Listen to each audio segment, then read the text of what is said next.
جیسے رب تعالیٰ فرماتا ہے اے ایمان والو زیادہ گمان کرنے سے بچو، اے ایمان والو زیادہ گمان کرنے سے بچو۔ گمان کرنا کچھ بھی سوچنا کسی کے بھی متعلق، اس کی لیمٹس ہیں، اور خاص طور پر مومنین کے لیے کس طرح سے سوچے۔ ایسا نہیں ہے کہ تم اپنی عقل کے پردوں کو یا اپنے دماغ کے گھوڑے کو دوڑاتے رہو، جو چاہے من میں آئے جس کے بارے میں سب سوچتے رہو۔ قرآن نے تو اس پر پابندی لگائی، اے ایمان والو زیادہ گمان کرنے سے بچو، ولا تجسسوا، اور کسی کی ٹوہ میں مت لگے رہو۔ تجسس کس کو کہتے ہیں؟ جاسوسی کرنا، کون کہاں جا رہا ہے، کہاں سے آ رہا ہے، اس کے گھر میں کتنے لوگ ہیں، کس وقت ان کے گھر میں کیا کیا ہوتا ہے، تمہیں اس کے بارے میں اللہ نے حکم نہیں دیا، لیکن بھائیوں کی ٹوہ میں لگے رہنا بہت بڑا گناہ ہے، گناہ کبیرہ میں ہے۔ وَلَا يَغْتَبْ بَعْضُكُمْ بَعْضًا، اور آیت کا یہ تیسرا حصہ ہے، اور اپنے بھائیوں کی غیر موجودگی میں ان کی غیبت نہ کرو، ان کے خلاف باتیں نہ کرو۔ اور رب تعالیٰ فرماتا ہے کیا تم میں سے کوئی یہ پسند کرتا ہے کہ اپنے مرے ہوئے بھائی کا گوشت کھائے؟ جو غیبت کرتا ہے گویا کہ وہ اپنے مرے ہوئے بھائی کا کچا گوشت کھاتا ہے۔ اور غیبت کے متعلق بہت سارے لوگوں کو ایسا لگتا ہے ارے میں تو پیٹھ پیچھے کیا سامنے منہ پہ بھی یہی بول سکتا ہوں۔ یہ باتیں جو کہتے ہیں، غیبت کا مطلب یہ نہیں ہے کہ صرف پیٹھ کے پیچھے بولنا، منہ کے سامنے بھی ایسی چیز بولنا جو اس کو بری لگے، وہ غیبت ہے، وہ بھی حرام ہے۔ یہ تین چیزیں اس آیت کے اندر ہے، ایک بدگمانی کرنا، دوسرے جاسوسی کرنا، اور تیسرے غیبت کرنا۔ اس کے اوپر اگر میں گفتگو کروں بہت طویل ہو جائے گا، لیکن یہ پورے معاشرے کے لیے زہر ہلال ہے، زہر قاتل ہے۔ یہاں سے سوسائٹیاں ٹوٹ جاتی ہیں، رشتے ختم ہونے لگتے ہیں۔ بدگمانی کرنا، شک کرنا، یہ ایک اسی کی قسم ہے۔ ظن اس کو عربی میں کہا گیا ہے گمان، یعنی کسی کے متعلق گمان کرنا۔ دیکھیں دنیا میں جو چیز دکھ رہی ہے ضروری نہیں ہے کہ وہ ویسی ہی ہو۔ ہر چمکنے والی چیز ہیرا نہیں ہوتی، اور ہر کالی دکھنے والی چیز کوئلہ بھی نہیں ہوتی۔ دونوں میں بڑا فرق ہے۔ حقیقت کچھ اور ہو سکتی ہے، لیکن بغیر کسی تحقیق کے یا بغیر تمہیں یقین کے گمان کر لینا، یہ تمہیں بہت بڑے گناہ میں لے جائے گا، بہت بڑے گناہ میں۔ اب گمان کی قسمیں بھی میں آپ کو بتاؤں گا، اس سے قبل میں آپ کو بتاؤں سیدنا جنید بغدادی رضی اللہ تعالیٰ عنہ جو سید الطائفہ ہیں، ولیوں کے سردار ہیں، اپنے زمانے کے قطب، گھر میں بیٹھے ہوئے تھے، بڑے آپ گھر سے بھی مالدار تھے، بہت سارے لوگ اپنی ضرورت لے کر کے آتے تھے۔ دوپہر کا وقت تھا، ایک مانگنے والا آپ کے دروازے پر آیا، آپ کو جو دینا تھا وہ دے دیتے، لیکن آپ نے اس کو خیرات دینے کے وقت دل میں یہ سوچا کہ ہٹا کٹا آدمی ہے، کما کر کھا سکتا ہے، اس کو یہ بری لت کہاں سے پڑ گئی، یہ کیسا آدمی ہے۔ بہرحال اس کو جو خیرات دینی تھی دے دیا، وہ بندہ چلا گیا، خیرات لے کر چلا گیا۔ اب واپس آپ اپنے گھر آئے، اور جیسے ہی آپ آئے نیند لگ گئی، آپ سو گئے۔ آپ کے سونے کے بعد آپ نے خواب دیکھا کہ میدان محشر قائم ہو چکا ہے، حساب کتاب ہو رہا ہے، لوگوں میں نفسا نفسی کا حال ہے، فرشتے کچھ کو پکڑ کر لے جا رہے ہیں، کچھ کا حساب کر رہے ہیں۔ اور جب حضرت جنید بغدادی کا نمبر آیا تو دو فرشتے بہت بڑی تھال لے کر کے آئے، جس میں کچا گوشت تھا اور خون ٹپک رہا تھا۔ جنید بغدادی سے کہا گیا کہ یہ لو، اس کو کھاؤ۔ تو حضرت جنید بغدادی نے کہا کہ کیا مجھے نہیں جانتے؟ میں جنید ہوں، میں نے ایسا کون سا گناہ کیا کہ مجھے اس کی سزا یہ دی جا رہی ہے؟ فرشتوں نے کہا اے جنید، کیا اپنے مومن بھائی کے بارے میں آج دن میں آپ نے برا گمان نہیں کیا؟ جو آپ کے دروازے پر آیا اس کے متعلق آپ نے بدگمانی نہیں کی؟ تو حضرت جنید بغدادی رضی اللہ تعالیٰ عنہ بچھک کر کے اٹھ گئے، خوف کے مارے نیند کھل گئی۔ اور اس کے بعد بے قراری اتنی آئی کہ ہاں میں نے تو گمان اس کے متعلق غلط کیا تھا، تھوڑا سا ایسا بھی نہیں ہے کہ وہ چور ہے، ڈکیت ہے، ڈاکو ہے، یہ بھی نہیں، صرف اتنا سوچا تھا کہ ہٹا کٹا آدمی ہے، مانگتا کیوں ہے۔ حضرت جنید بغدادی اپنے گھر سے نکلے اس فقیر کو ڈھونڈنے کے لیے کہ جو میرے گھر آیا تھا، اور اس کے بعد ڈھونڈتے ہوئے اس کے پاس پہنچ گئے، جا کر کے اس سے معافی طلب کی، کہا کہ آج تو جو گھر پر آیا تھا میں نے تیرے متعلق یہ گمان کیا تھا کہ تو ہٹا کٹا آدمی ہے اور مانگ کر کھا رہا ہے۔ تو اس کے بعد اس شخص نے جو جواب دیا وہ حیرت میں تھا۔ میرے عزیزوں، نہ وہ فقیر تھا، نہ ہی وہ کوئی کمزور اور مجبور تھا، بلکہ اللہ کے ایک ولی تھے جو ان کے امتحان کے لیے آئے ہوئے تھے۔ حضرت جنید بغدادی رضی اللہ تعالیٰ عنہ کو اس سے زیادہ مال انہوں نے لوٹایا اور کہا اے جنید، تیرے مقامات کو اگر کوئی چیز ختم کرتی ہے تو مومنین کے متعلق بدگمانی کر، اگر تو آج یہاں نہ آتا تو تیرے مقامات روک دیے جاتے، آگے تم نہ معرفت و طریقت کے راستے پر بڑھ سکتے، کیونکہ یہ مرض ہے، یہ بیماری ہے، اس بیماری نے تو ہمارے معاشرے کو خراب کیا ہوا ہے۔ بدگمانی سے بچو، یہاں تک کہ لوگوں نے بہت جلدی اپنے دماغ پر یقین کر کے فیصلے بھی لے لیے ہیں۔ آپ مثال کے طور پر کسی گھر سے کوئی نکل رہا ہے اور آپ نے فوراً یہ گمان کر لیا کہ یہ اس گھر میں بدکاری کرنے کے لیے گیا تھا۔ آپ کی نیگیٹیوٹی جو ذہن میں تھی آپ نے گمان کیا اور اس پر یقین کی مہر بھی لگا دی، نہ اس سے آپ نے جا کر پوچھا کہ کون ہے، کیوں آیا تھا۔ اسی طرح کی ایک اور بات میں آپ کو بتاتا ہوں۔ حضرت شفیق بلخی بڑے بزرگ دریائے دجلہ کے کنارے آئے، دیکھا کہ ایک مرد، ایک نوجوان ہے، عورت کو گود میں سلایا ہوا ہے دریا کے کنارے، اور شراب کی بوتل ہاتھ میں لیے بیٹھا ہے۔ اس طرح کا ماحول تو بغداد کا نہیں تھا، پردے کا ماحول تھا، اسلامی ماحول تھا، لیکن کھلے عام کوئی دریائے دجلہ کے کنارے اس طرح بیٹھے اور وہ بھی اولیاء کی نظر پڑے تو ان کے لیے تو بہت حیرت کی بات تھی۔ حضرت شفیق بلخی نے دیکھا، کہا ہائے افسوس زمانہ کہاں آ گیا، لوگ کھلے عام عورتوں کو لے کر باہر سونے میں باہر مزے کرنے لگ گئے، اور کھلے عام اب شراب بھی پی جانے لگی، شراب بھی پی جا رہی ہے، خود بھی پی رہا ہے، اس عورت کو گود میں تھوڑا تھوڑا سا پلا بھی رہا ہے۔ حضرت شفیق بلخی نے کہا کہ بہت سخت حالات ہو گئے بغداد میں، اتنی عیاشیاں میں پہلی مرتبہ دیکھ رہا ہوں۔ اسی اثنا میں ایک کشتی دریائے دجلہ میں ہچکولے کھاتی ہوئی آ رہی تھی، اور اس کشتی کا بیلنس بگڑا ہوا تھا، وہ آگے بڑھ نہیں پا رہی تھی۔ ادھر ادھر کرتے کرتے اچانک وہ کشتی پلٹ گئی، اس میں 10 لوگ سوار تھے، سب کے سب دریا میں ڈوب گئے۔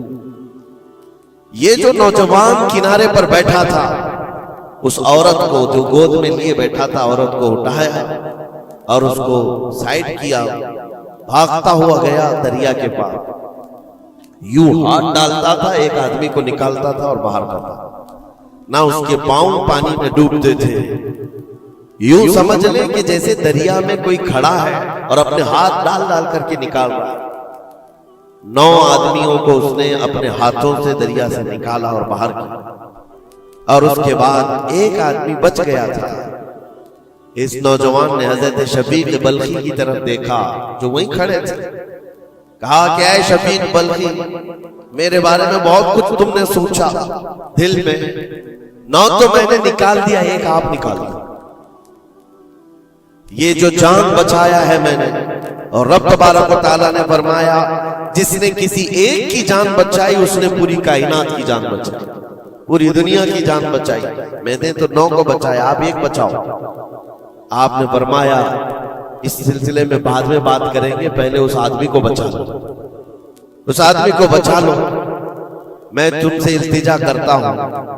اس نے 10ویں کو بھی بچایا۔ اس کے بعد حضرت شفیق بلخی کے دل میں احساس ہوا کہ میں نے غلط جگہ گمان کیا، یہ کوئی عام آدمی نہیں ہے، عام انسان نہیں ہے، اس کے متعلق میں نے کیا کیا دل میں سوچ لیا، کیا کیا گمان کر لیا۔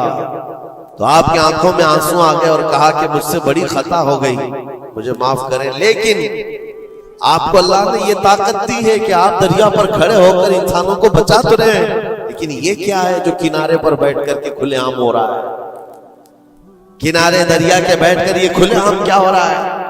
اس نوجوان نے کہا شفیق بلخی یہ بھی میں بتاتا ہوں، وہ گود میں پڑی ہوئی عورت کوئی عام عورت نہیں، میری معذور ماں ہے، بیمار ہے، اور اس کو دریا کے کنارے لانے کا حکیموں نے حکم دیا، اور میرے ہاتھ میں جو بوتل ہے یہ دوا کی بوتل ہے، اس کو ہر آدھے گھنٹے پر پلایا جاتا ہے، میں بھی پیتا ہوں اور میری ماں کو پلاتا ہوں، صرف علاج کی غرض سے میں یہاں پر بیٹھا ہوا ہوں۔ اور آپ نے اپنے دماغ میں کیا کیا سوچ لیا کہ بغداد تباہ ہو گیا، عیاش ہو گیا، نوجوان عورتوں کو لے کر آ کے بیٹھنے لگ گئے، شراب پینے لگ گئے۔ میرے عزیزو یہ بہت بڑے ولی کامل کی بات کر رہا ہوں، حضرت شفیق بلخی، لیکن ان کو خطا کا احساس ہوتا تو وہ روتے، گڑ گڑاتے اور توبہ بھی کرتے۔ ہمارے تو حالات ایسے ہیں کہ ہم نے تو بلڈنگیں بنا لی اپنے گمان پر، عمارتیں بنا لی، فلاں کے متعلق ایسے ایسے معاملات ہیں، اور اسی پر ہم عمارتیں بنانا شروع کر دیتے ہیں، جبکہ ہمارے پاس یقین کے لیے ایک دلیل بھی نہیں ہوتی۔ میرے عزیزو، بدگمانی سے بچنے کے لیے قرآن کہتا ہے یا ایھا الذین آمنوا اجتنبوا کثیرا من الظن، اے ایمان والو زیادہ گمان کرنے سے بچو، حرام ہے اور کبیرہ گناہ ہے۔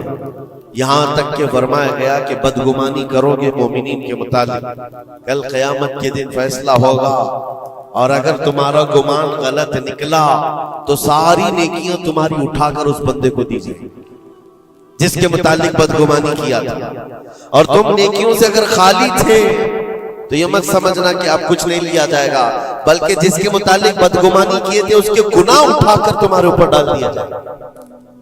اس کے حقوق کی پامالی ہے، حقوق العباد ہے۔ اس لیے یہ گناہ ایسا ہے بلکہ ایک مرض ہے جو لوگوں کے اعتماد کو ختم کرتا ہے، رشتے بگڑ جاتے ہیں۔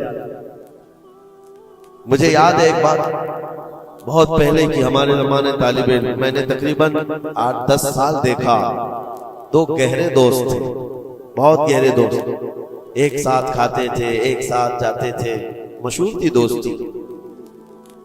اور اتفاق ایسا ہوا کہ ایک محفل میں بیٹھے ہوئے تھے، ایک دوست جو ہے وہ مجھ سے بات کر رہا تھا، اور اس کا جو دوسرا دوست ہے وہ دور بیٹھا ہوا ہے۔ اب اس دوست نے مجھے کان میں کچھ بات کی، میں نے دیکھ کر ہنسا، وہ بھی مجھے دیکھ کر ہنسا، بات کچھ اور ہی تھی۔ سامنے والے کو ایسا لگا کہ ہم اس کے متعلق پلاننگ کر رہے ہیں، اور اس کو یہ لگا کہ ہم اس کے متعلق کچھ بری باتیں کر رہے ہیں، جبکہ نہ اس کے نام کا مسئلہ تھا، نہ ٹاپک تھا، کچھ نہیں تھا۔ بس اس بندے نے اس بدگمانی کی وجہ سے 10 سال تک بات چیت چھوڑ دی۔ کئی مرتبہ ہم نے بتایا بھی کہ تمہارا میٹر نہیں تھا، تمہارا مسئلہ نہیں تھا، سامنے والے کو یقین نہیں آتا، صرف اور صرف گمان کی بنیاد پر کہ وہ مجھے دیکھ کر ہنس رہا تھا تو میرے ہی متعلق بات تھی۔ یہ اپنے عقل کے فطور پر یقین کر کے عمارتیں بنا لینا تمہیں بہت بڑی گمراہی میں لے جاتا ہے۔ کئی مرتبہ ایسا ہوتا ہے کہ دھوکہ کھا جاؤ گے۔ اسی سورہ حجرات کی ایک اور آیت میں بتاؤں آپ کو، اللہ کریم فرماتا ہے یا ایھا الذین آمنوا ان جاءکم فاسق بنبأ فتبینوا ان تصیبوا قوما بجہالۃ فتصبحوا علی ما فعلتم نادمین۔ یہ بدگمانی کرنے کا ایک اور ذریعہ ہے، ایک راستہ ہے۔ کیا ہے؟ اللہ فرماتا ہے جب تمہارے پاس کوئی فاسق آدمی خبر لے کر کے آئے تو اس کی تحقیق کر لو۔ یہ اللہ کا حکم ہے۔ کوئی فاسق آدمی، فاسق کون ہے؟ اس کی مثالیں آپ کو مل جائیں گی۔ جو کھلے عام گناہ کرتا ہے وہ فاسق ہے۔ فاسق آدمی جب تمہارے پاس خبر لے کر کے آئے تو رب فرماتا ہے اس کی تحقیق کر لو، ورنہ یہ ہوگا کہ انجانے میں تم کو شرمندگی اٹھانی پڑے گی، تم اپنے کیے پر بعد میں پچھتاؤ گے، الا ما فعلتم نادمین، تم شرمندہ ہو جاؤ گے۔ اکثر ایسا ہوتا ہے کہ کوئی خبر لے کر کے تمہارے پاس آیا اور آج کے زمانے کا بڑا فاسق یہ واٹس ایپ ہے، یہ بڑا فاسق ہے، اس کی باتوں پر کون یقین کرے؟ میرے عزیزوں، لوگ تو صرف ایک دوسرے کی ایڈٹ کی ہوئی تصویروں کو دیکھ کر کے ایمان لے آ جاتے ہیں، ہے نا؟ ایسا حقیقت ہے۔ واٹس ایپ یونیورسٹی کے فارغین تو ابھی زمانے میں بہت ہیں، ان کی نالج صرف اور صرف اسی سے ہے، انٹرنیٹ سے، واٹس ایپ سے، جبکہ ان کی تحقیقات پر اگر لگ جائیں تو اصل وجود میں کچھ ہے ہی نہیں۔ اسی لیے میرے عزیزوں، بدگمانی کرنے سے بچو، بدگمانی کرنے سے بچو، جس کی اصل ہی نہ ہو اس چیز کے پھیلانے کا ہم سبب بن جاتے ہیں کئی مرتبہ۔ اللہ کریم ہمیں اس بلائے عظیم سے محفوظ رکھے۔ مجھے ایک بات یاد آتی ہے، میں نے پڑھا تھا ٹرین میں ایک آدمی سفر کر رہا ہے اور اس کے ساتھ 3 بچے ہیں۔ بڑے بیٹے کی عمر 7 سال کی، دوسرے بیٹے کی عمر 5 سال کی، تیسرے کی 3 سال کی، چھوٹے بچے 7، 5 اور 3 سال کی عمر کے بچے ہیں۔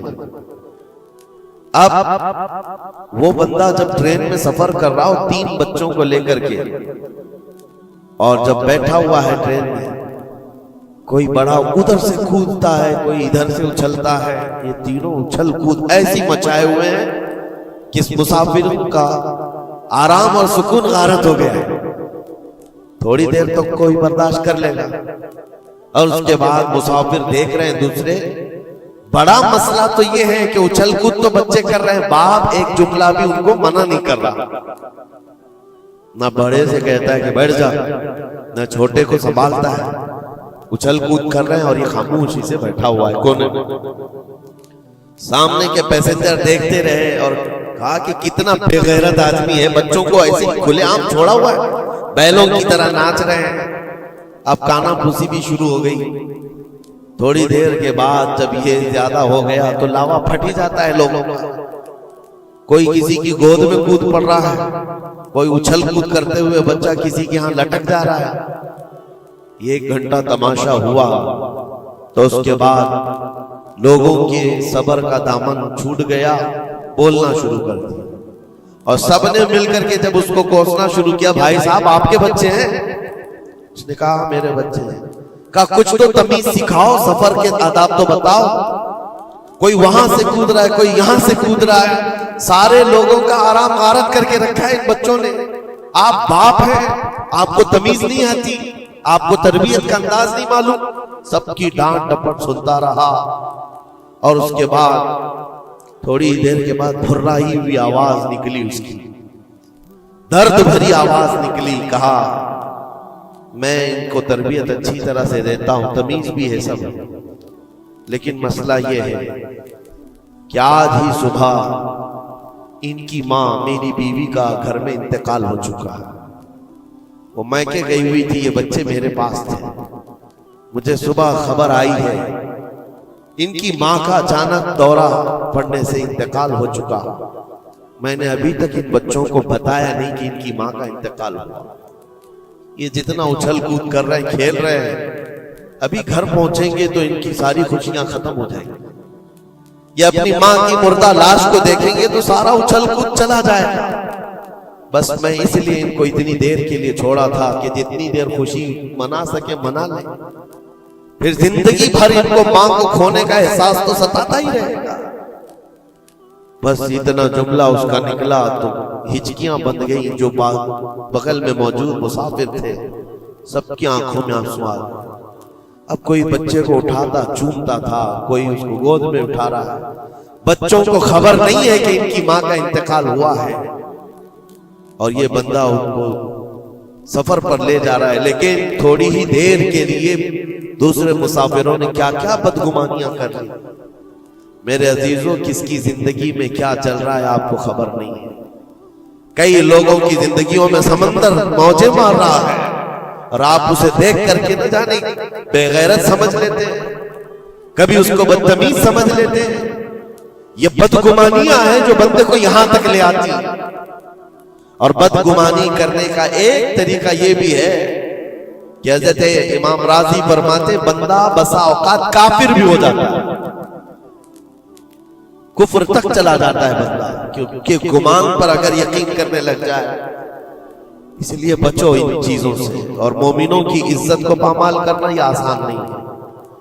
صرف اور صرف میں نے کئی مرتبہ دیکھا ہے، اڑتی اڑتی خبریں آتی ہیں تو ہم اس پر یقین کرنے کے قریب ہو جاتے ہیں۔ اللہ ہمیں بھی اس کی ہدایت دے۔ یہ بہت باریک چیز ہے جس سے بچنا ناممکن نہیں تو مشکل ضرور ہے۔ میرے عزیزوں، اس سے بچنے کا ایک طریقہ یہ ہے، بندہ یہ سوچ لے کہ مجھے رب تعالیٰ نے اس دنیا میں کس لیے بھیجا ہے۔ سب کا حساب کتاب لکھنے کے لیے بھیجا ہے، سارے لوگوں کا اعمال نامہ مجھے پوچھا جائے گا قیامت کے دن، فلاں کیا کرتا تھا، فلاں کیا کرتا تھا۔ جب مجھے رب تعالیٰ نے اس کا مکلف ہی نہیں بنایا تو خامخواہ دوسروں کی زندگیوں میں کیوں دخل اندازی کروں، کیوں لوگوں کے متعلق گمان پال کر کے بیٹھوں۔ آپ کو اس روئے زمین پر جو بھیجا گیا وہ اللہ نے اپنی عبادت کے لیے بھیجا ہے، اپنی رضا کے لیے۔ ہم اس کی رضا تو حاصل نہ کر سکے، اس کی عبادت میں کامل ہو نہیں سکے، اور دوسروں کے عیوب پر ہم لوگوں نے اپنی پوری انرجی خرچ کرنا شروع کر دیا۔ عزیزان گرامی وقار، یہ پرفتن دور ایسا ہے۔ اب میں جو قسمیں بتا رہا تھا زن کی، دیکھیں بسا اوقات بندے سے بندے کا گمان اپنی جگہ پر، آپ میرے بارے میں کیا سوچتے ہیں مجھے معلوم نہیں، میں آپ کے بارے میں کیا سوچتا ہوں وہ آپ کو بھی نہیں معلوم۔ یہ تو بندوں کا گمان ہے، لیکن بندہ رب سے جو گمان رکھتا ہے یہ بھی بہت بڑا مسئلہ ہے، بہت بڑا مسئلہ ہے۔ اس کو آسان مت سمجھے۔ یہ دماغ کے گھوڑے جب دوڑتے ہیں اس پر کنٹرول بھی تو نہیں ہوتا ہے، کہاں تک جائیں گے گمان۔ مسلم شریف کی حدیث ہے، میرے آقا صلی اللہ تعالی علیہ وسلم فرماتے ہیں شیطان تمہارے پاس آتا ہے گمان کے راستے سے۔ تم سوچنے لگتے ہو آسمان کو کس نے بنایا، یہ سوچ ہی تو ہے۔ تمہارا دل جواب دیتا ہے اللہ نے بنایا۔ زمین کو کس نے بنایا، اللہ نے بنایا۔ چیزیں سوچتے جاتے ہو اس سے پہلے کیا تھا، اس سے پہلے کیا تھا، اس سے پہلے کیا تھا، اور یہ جب دماغ کے گھوڑے دوڑنے لگے تم نے اس کو نکیل نہیں تھامی تو یہ لے کر کے جاتا ہے دماغ۔ اخیر میں یہ گمان ڈالتا ہے پھر اللہ سے پہلے کیا تھا، یا پھر اللہ کو کس نے بنایا۔ یہاں آ کر کے تمہارے ایمان پر ڈاکہ پڑ جاتا ہے اور تم شش و پنج میں رہ جاتے ہو۔ خود سے اگر کچھ سوچ کر فیصلہ کر لیا کہ اللہ کے پہلے ایسا تھا یا اللہ ایسا تھا، نعوذ باللہ، تو کفر ہو گئے۔ ایک گمان کے راستوں کو آزاد چھوڑنے کا حکم نہیں دیا گیا ہے۔ اسی لیے میاں ہم اور آپ تو چھوڑیں، اولیاء کی بات بھی چھوڑیں، امت کے جو سب سے اعلیٰ قسم کے لوگ تھے وہ صحابہ تھے، سب سے اعلیٰ۔ قیامت تک پیدا ہونے والوں میں جو سب سے اچھے تھے اللہ نے ان کو صحابی رسول بنا۔ صحابہ کرام بات کر رہے تھے آپس میں کس مسئلے میں، تقدیر کے بارے میں، تقدیر کے متعلق بات کریں۔ تقدیر کے بہت سارے مسئلے جس میں دماغ کی گرہیں ایسی آزاد ہو جاتی، بندہ سوچنے لگ جاتا ہے۔ تقدیر کیا ہے؟ جو کچھ بھی دنیا میں ہونے والا ہے اللہ تعالیٰ نے اس کو پہلے سے لکھ دیا ہے۔ یہ یقین ہے کہ نہیں آپ کا تقدیر؟ اور تقدیر کا انکار کرنے والا کافر ہے۔ یعنی جو کچھ اچھائی یا برائی زندگی میں ہو رہی ہے اللہ نے اس کو پہلے سے لوح محفوظ میں لکھا، یہ تقدیر ہے۔ اب بندہ یہاں سوچنے لگتا ہے اگر پہلے سے لکھا ہوا تھا تو مجھے تو وہی کرنا ہے جو وہاں لکھا ہوا ہے، اس میں میرا کیا قصور ہے؟ گناہ کرتا ہے اس کے بعد بولنے لگتا ہے تو پہلے سے لکھا ہوا تھا۔ کچھ بھی کرے گا اور اس کے بعد یہ گمان کرنے لگے گا کہ وہاں تو لکھا ہوا تھا میں ایسا کر رہا ہوں۔ تقدیر کے مسئلے ایسے ہیں کہ بعض لوگ سوال کرنے لگ جاتے ہیں کہ میاں اگر اللہ نے پہلے سے لکھا ہے تو پھر بندے کا کیا قصور ہے اس میں جو گناہ کر رہا ہے، اور اگر پہلے سے لکھا ہوا نہیں ہے تو پھر تقدیر نہیں ہے۔ ان مسائل میں گفتگو کرتے کرتے گمان کرتے کرتے بندہ کفر تک پہنچ جاتا ہے۔ کچھ فرقے بھی بن گئے اسی بات، جبریہ، قدریہ۔ اب میں یہاں پر اس لیے یہ بات کر رہا ہوں، نبی کریم صلی اللہ تعالی علیہ وسلم نے صحابہ کو منع کر دیا کہ اس مسئلے میں گفتگو زیادہ نہ کرو، تو عام لوگ تو چھوڑیں۔ اب زن کی قسمیں میں بتا رہا ہوں، گمان کی وہ 4 قسمیں بتائی گئی امام ابو بکر جساس رازی رحمۃ اللہ علیہ نے 4 قسمیں اس کی بیان کی۔ پہلا گمان حرام ہے، دوسرا گمان واجب ہے، تیسرا گمان مستحب ہے، اور چوتھا گمان یعنی نہ اس کے اوپر گناہ مباح ہے۔ اس کی قسمیں ہیں جس میں سے پہلا گمان جو حرام ہے، اور ایک گمان کو تو انہوں نے کفر بھی کہا ہے۔ پہلا گمان حرام، یہ سوچتا رہ جائے صرف اللہ کے متعلق ہے یہ سارے گمان کہ میں گنہگار ہوں اور اللہ مجھے سزا دے کر ہی رہے گا، اللہ مجھے عذاب ہی دے گا، یہ سوچتا رہے صرف اور صرف، تو امام ابو بکر جساس رازی فرماتے ہیں یہ گمان حرام ہے۔ رب قہار ضرور ہے، رب جبار ضرور ہے، لیکن غفار بھی ہے اور ستار بھی۔ تم نے اگر صرف یہی گمان کیا کہ مجھے سزا دے گا، مجھے سزا دے گا، تو یہ گمان حرام ہے۔ اس پر مجھے اعلیٰ حضرت فاضل بریلوی رحمۃ اللہ تعالی علیہ کی بات یاد آتی ہے۔ ان کا گمان کیسا تھا؟ سوچتے تھے بارگاہ مصطفیٰ کریم، کہتے ہیں ڈر تھا کہ عصیاں کی سزا اب ہوگی یا روزے سے سزا، ڈر تھا کہ گناہوں کی سزا اب ہوگی یا روزے جزا، دی ان کی رحمت نے صدا، یہ بھی نہیں وہ بھی نہیں، یہاں بھی نہیں ہوگی وہاں بھی نہیں ہوگی، رحمت نے سزا آواز دی۔ ہاں گناہوں کے متعلق ہمیں تو گمان ہے کہ سزا ہوگی، میرے اعمال کا بدلہ تو جہنم ہی تھا، میں تو جاتا میرے سرکار نے جانے نہ دیا، یہ گمان ہے۔ بارگاہ مصطفیٰ میں گمان اعلیٰ رکھو، اور رب تعالیٰ کے متعلق جب گمان کرنا ہو تو حدیث قدسی ہے، مسند احمد کی حدیث ہے، اللہ تعالیٰ فرماتا انا عند ظن عبدی بی، میں اپنے بندے کے گمان کے مطابق سلوک کرتا ہوں، بندہ میرے متعلق جیسا گمان کرتا ہے میں اس کے ساتھ ویسا سلوک کرتا ہوں۔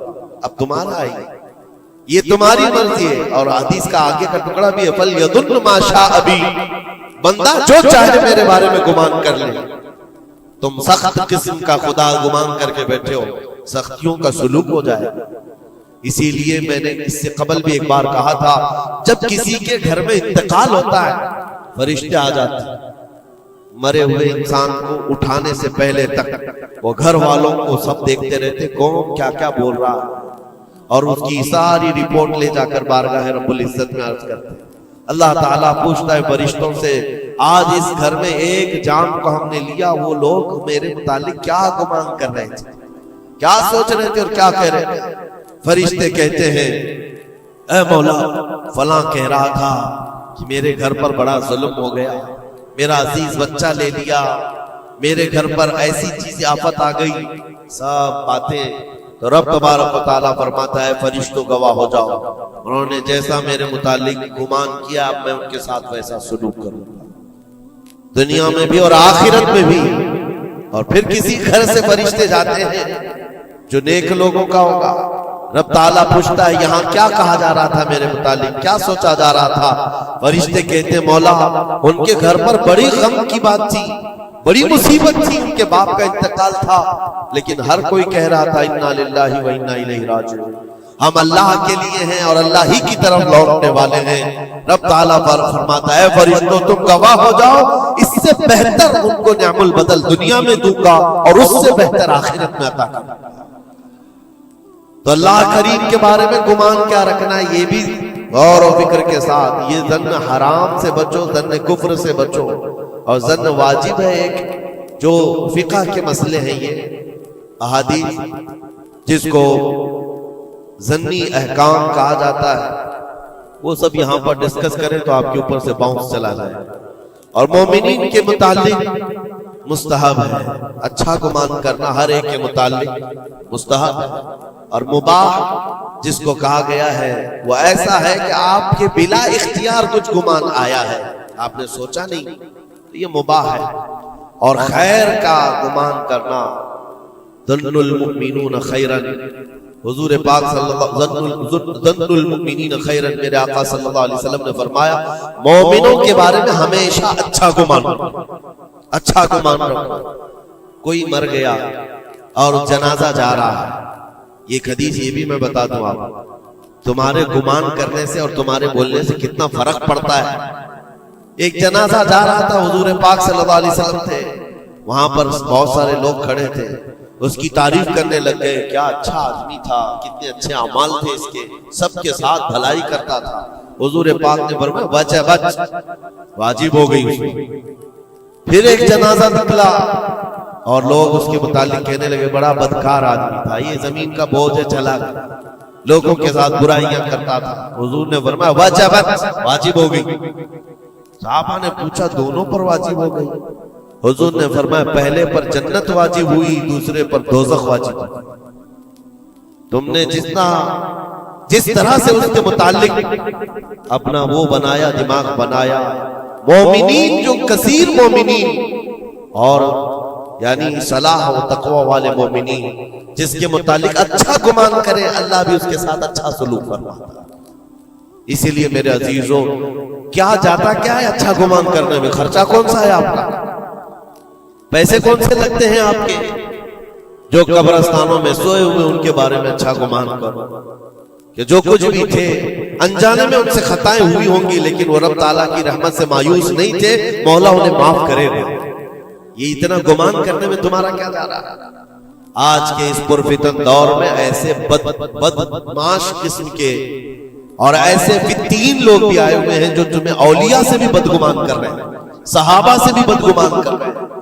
آج دیکھتے نہیں سوشل میڈیا پر کوئی حضرت امیر معاویہ پہ بھونک رہا، کوئی خارجی کتا مولا علی پہ بھونک رہا، کوئی سیدہ فاطمہ الزہرا حسنین کریمین کے بارے میں بات کرنے لگ گیا ہے۔ نہ تمہارا زمانہ ہے، نہ تم نے ان کو دیکھا ہے، صرف اڑتی ہوئی خبریں آئی تو تم نے یہاں سے گمان بنا لیا، فلاں باغی تھا، فلاں حد سے زیادہ کرنے والا تھا۔ نعوذ باللہ، یہ صحابہ کے بارے میں باتیں ہو رہی ہیں، اولیاء کرام کے بارے میں دھڑلے سے بات کی جاتی ہے، وہ ایسے تھے، انہوں نے ایسا کیا، انہوں نے ویسا کیا۔ معاذ اللہ، جس وقت تمہاری پکڑ ہوگی تمہیں دلیل دینی پڑے گی، کہا جائے گا ہاتھو برہانکم ان کنتم صادقین، اگر تم سچے ہو تو دلیل لاؤ، جو کچھ تم نے سوچا یہ بندہ ویسا تھا ثابت کرو۔ ثابت کر سکو گے؟ صاحب معاملہ تب کبھی تم سے ملا ہی نہیں، تم نے پہاڑ بنا رکھا ہے۔ اپنی نیکیوں کو غارت کرنے سے بچائیں۔ پھر قرآن کی آیت پڑھتا ہوں، اے ایمان والو کثیر گمان کرنے سے بچو۔ اس کے دو حصوں پر تو میں نے بات ہی نہیں کیا، ولا تجسسو، جاسوسی مت کرو۔ یہ جو ٹپر بنے ہوئے گھومتے ہیں، مومنین کی خبریں پولیس والوں کو دینا، حکومت کے عہدیداروں کو پہنچانا، اس کو تو آج سمجھتے پیشہ ہے۔ یہ 500 کی نوٹ ملتی ہوگی، اس کی مثال ایسی ہے کسی کتے کو ہڈی ڈالی جا رہی ہے اور وہ ان کے پیچھے تم ہلاتے ہوئے بھاگ رہا ہو، تمہیں پتا بھی ہے کتنا بڑا گناہ ہے یہ، کتنا بڑا گناہ ہے۔ ارے تم ہے، لعنت ہے ایسی زندگیوں پر۔ تم کو زندگی اس لیے ملی کہ تم مومنین کی اور مسلمانوں کی خبرگیری کرو اور یہاں کی جاسوسی لے جا کر کفار کو دو۔ کل قیامت کے دن کیا جواب دو گے رب تعالیٰ کے بارے میں؟